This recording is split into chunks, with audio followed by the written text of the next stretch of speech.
साथियों को राजेंद्र अम्बेडकर की ओर से जय भीम, नमो बुद्धाय।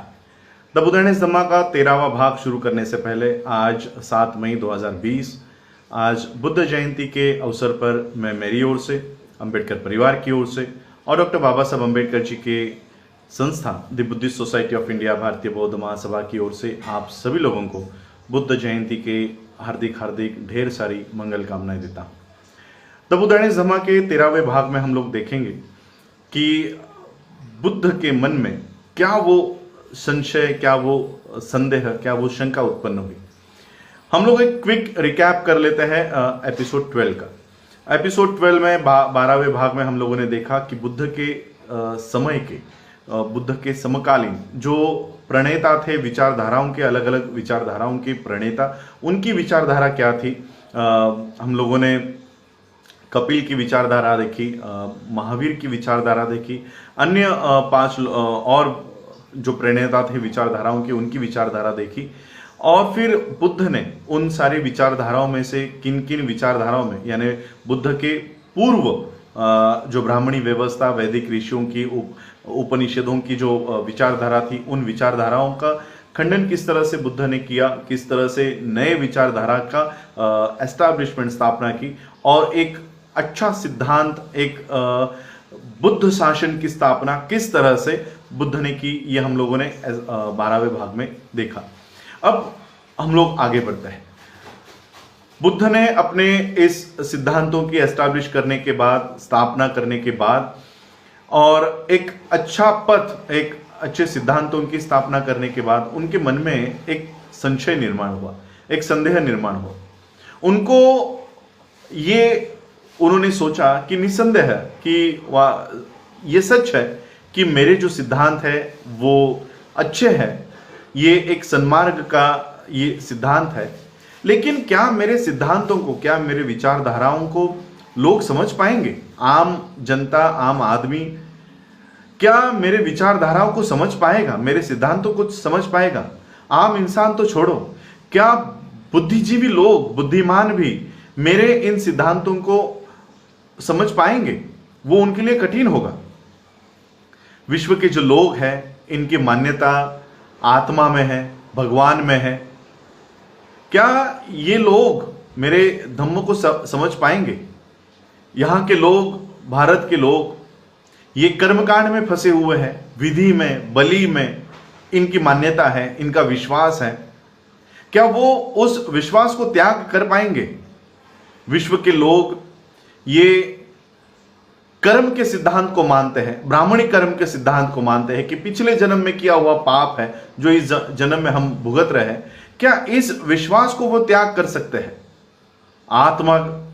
आत्मा अमर है, इस तरह से यहां के लोगों में ये विश्वास है। और मेरे धम्म में, मेरे सद्धम्म में, मेरे सिद्धांतों में आत्मा का कोई स्थान ही नहीं है। आत्मा, कोई स्वतंत्र अस्तित्व इस आत्मा का नहीं है और मरने के बाद भी कोई आत्मा नहीं होती। तो क्या मेरी इन विचारधाराओं को, मेरे इस सिद्धांतों को, मेरे इस टीचिंग्स को, शिक्षाओं को यहां के लोग ग्रहण कर पाएंगे? बुद्ध ने सोचा कि ये मनुष्य जाति जो है ये बहुत स्वार्थी होती है और वो अपने ही स्वार्थ में आनंद मानती है, उसी में ही मजे लेती है। और मेरा जो धम्म है ये स्वार्थ से ऊपर सन्मार्ग का धम्म है। क्या इन लोगों को अपना स्वार्थ छोड़ के, क्या ये लोग सन्मार्ग पर चल पाएंगे? बुद्ध ये सारी बातें सोच रहे थे। क्या इस विश्व के लोग मेरे धम्म को, मेरे सिद्धांत को समझ पाएंगे? और अगर समझ भी लिया तो क्या उसको स्वीकार कर पाएंगे? और अगर स्वीकार भी कर लिया तो क्या मेरे धम्म के ऊपर वो पालन कर पाएंगे, अनुकरण कर पाएंगे?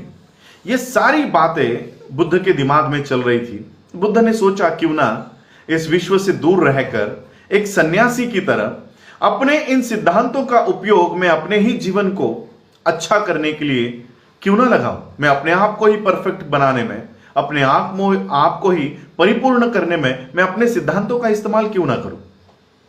बुद्ध के मन में इस तरह की बातें आ रही थी और बुद्ध निष्क्रियता की ओर मुड़ रहे थे। यह बात सहमपति को पता चली। सहमपति को पता चला कि बुद्ध के मन में किस तरह के विचारों का घर हो रहा है और बुद्ध किस तरह से इस विश्व को अपने सद्धम्म से और अपने शिक्षाओं को और अपने सिद्धांतों को बताने से वो निष्क्रियता की ओर चल रहे हैं। और फिर सहमपति को यह बात पता चलने के बाद सहमपति ने अपना प्रदेश छोड़ा।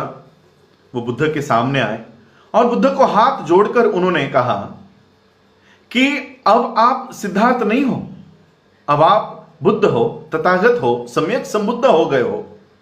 अपने ऐसे मार्ग की स्थापना कर ली है, अपने ऐसे सिद्धांतों का आविष्कार कर लिया है जिससे ये सभी लोग जो दुखी है वो अगर इन सिद्धांतों को सुनते हैं तो वो दुख से बाहर आ सकते हैं।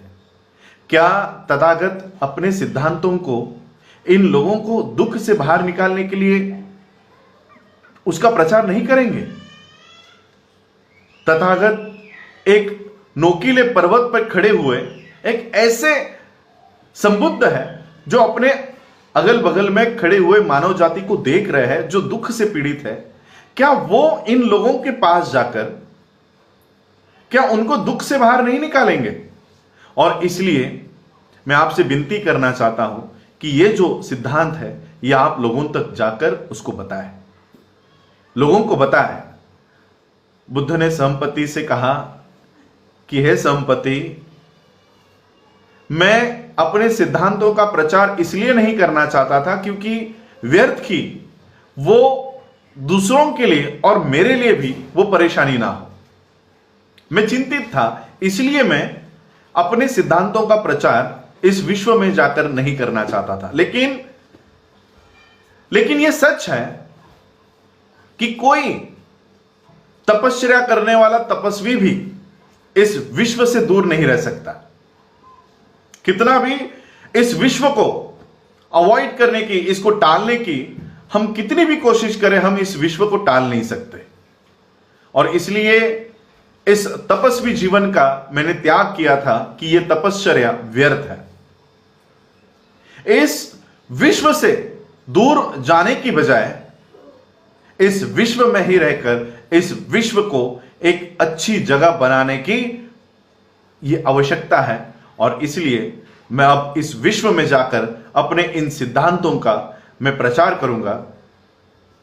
मैंने तपस्या का त्याग ही इसलिए किया था और मैंने परिव्रजा भी इसलिए ली थी क्योंकि इस विश्व में दुख है, इस विश्व में दुख है और उन दुखों का निराकरण करने वाला मार्ग ढूंढने के लिए मैंने यह परिव्रजा धारण की थी। अब वो मार्ग मुझे पता चला है, अब ये मार्ग मैं लोगों तक जाकर बताऊंगा और उनको उन दुखों से मुक्त करके एक सन्मार्ग के ऊपर मैं उनको लेकर आऊंगा। संपत्ति को जब यह पता चला कि बुद्ध अब अपने सिद्धांतों का प्रचार और प्रसार करने के लिए अब विश्व में जाएंगे और विश्व के लोगों को उनका धम्म सुनने का मौका मिलेगा, वो आनंदित होकर वो अपने प्रदेश में लौट गए और लौटते लौटते सभी लोगों को ये सुखद वार्ता, ये खुशखबरी देते हुए वो चले गए कि बुद्ध अब विश्व में आएंगे और विश्व के लोगों को, ये सारे लोगों को दुख से दूर करने वाला मार्ग वो उनको बताएंगे। और फिर बुद्ध ने अपने धम्म की योजना बनाई और इस धम्म के योजना में उन्होंने दो ग्रुप किए, दो गट किए। एक संघ कहलाता था जो भिक्षुओं के लिए था और एक उपासक कहलाते थे जो घरेलू जिंदगी बिताकर बुद्ध के धम्म का पालन कर सकते थे। इन दोनों के लिए बुद्ध के धम्म की योजनाओं में दोनों के लिए अलग अलग नियम थे। भिक्षु और उपासक, इन दोनों के जो नियम थे, सिर्फ 4 नियम भिक्षुओं के लिए अलग थे जो उपासकों के अलावा भिक्षुओं के पास थे। भिक्षु, इनको उन नियमों का अगर उल्लंघन किया जाता है तो भिक्षुओं के लिए शिक्षा उसमें थी।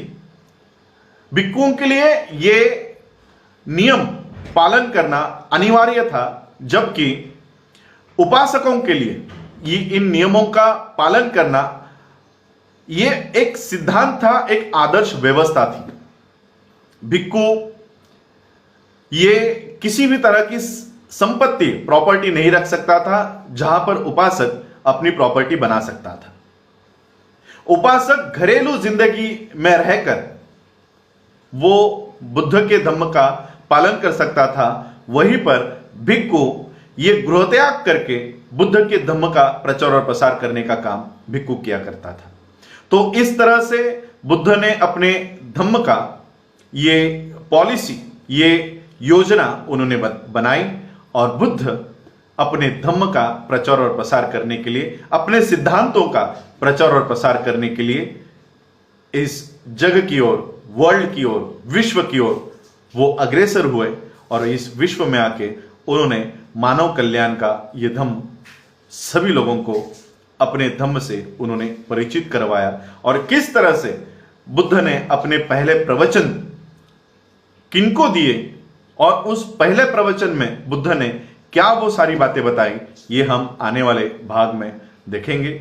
आज आप लोगों ने मुझे सुना, उसके लिए आप सभी लोगों का आभार। फिर से एक बार आप लोगों को बुद्ध पूर्णिमा के, बुद्ध जयंती के ढेर सारी मंगल कामनाएं। आप लोगों ने मुझे सुना, उसके लिए आभार। जय भीम, जय भारत, जय बुद्ध।